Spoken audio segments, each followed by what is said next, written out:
بسم الله الرحمن الرحيم. الحمد لله والصلاة والسلام على سيدنا محمد وعلى آله وصحبه أجمعين. ugu horeyn waxaan u hambaleynayaa dhammaan shaqaaleynaha Soomaaliyeed oo maanta u dabaaldegaya maalintii shaqaalaha adduunka. waxaan uga mahadcelinayaa hawsha adag ee qiimaha badan oo ay qaranka u hayaan shaqaalaha Soomaaliyeed.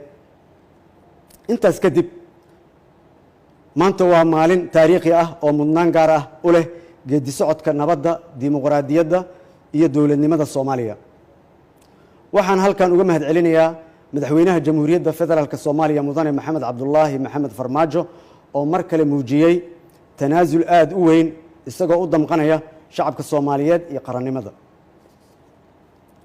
waxaan si gaar ah uga mahadcelinayaa madaxweynaha Jamhuuriyadda in uu aniga iyo xukuumaddeedu nagu soo wareejiyay hogaaminta howlaha doorashooyinka, amniga doorashooyinka iyo fulinta qorshaha amniga guud ee qaranka.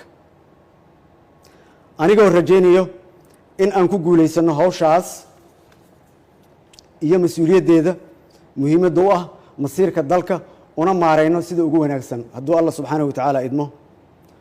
waxaan uga mahadcelinayaa golaha shacabka baarlamaanka federaalka Soomaaliyeed sida mas'uuliyadda ku dheehan tahay oo ay u aqbaleen codsiga madaxweynaha oo ahaa in dib loogu noqdo heshiiskii 17 Sebtembar ee hagayay hanaanka doorashooyinka dalka, iyagoo tixgeliyay sidii looga gudbi lahaa duruufaha adag ee dalku marayo.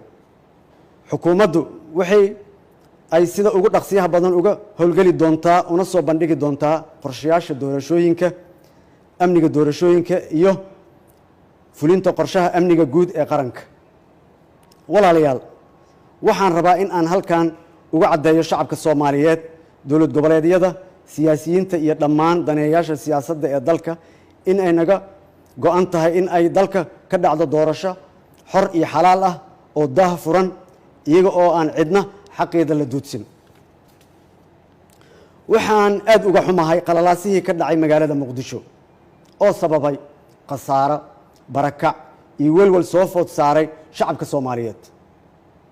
waxa ay ahayd nasiib darro aad u weyn oo laga baaqsan karay oo ay tahay in aysan mar kale nagu soo noqon.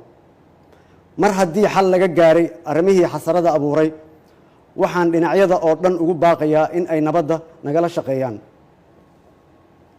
dhammaan ciidamada qaranka ee geesiyada ah waa difaacayaashii qaranka, mana laha mucaarad iyo muxaafid. sidaa darteed waxaan farayaa in ay xiryahooda ku noqdaan kana fogaadaan in ay ku milmaan arrimaha siyaasadda. si loo xalliyo saameynta arrimaha siyaasadda ku yeeshaan ciidamada qaranka, waxaan magacaabayaa guddi farsamo oo arrintaasi ka soo tala bixiyo. siyaasiyiinta waxaan ugu baaqayaa in ay ka fogaadaan hadallada xanafta leh iyo ficilada aan caawinayn nabadda, xasiloonida iyo wadajirka shacabka Soomaaliyeed. walaalayaal, dalkan dhammaanteen waa uu naga wada dhexeeyaa. dowlad goboleedyada dalka waxaan uga mahadcelinayaa doorkooda, waxaana ka codsanayaa in ay nagala shaqeeyaan sidii ay dalka uga dhici lahayd doorasho xor iyo xalaal ah. waxaan dhaqso ugu casuumi doonaa in ay ka soo qayb galaan shirka golaha wadatashiga qaranka ee dhammaystirka arrimaha doorashooyinka si waafaqsan heshiiskii 17 Sebtembar iyo 16 Februari. shacabka Soomaaliyeed waxaan uga mahadcelinayaa dulqaadkooda, waxaan ku boorinayaa in ay garab istaagaan dowladnimada iyo dhowrista nabadgelyada. ugu dambeyntii, saaxiibada caalamka waxaan ugu mahadcelinayaa garab istaaggoodii dowlad dhiska Soomaaliyeed, waxaana ka codsanayaa in ay nagu gacan siiyaan hawsha culus ee na hor taallo. mar labaad waa mahadsantihiin. wasalaamu calaykum waraxmatullaahi wabarakaatu.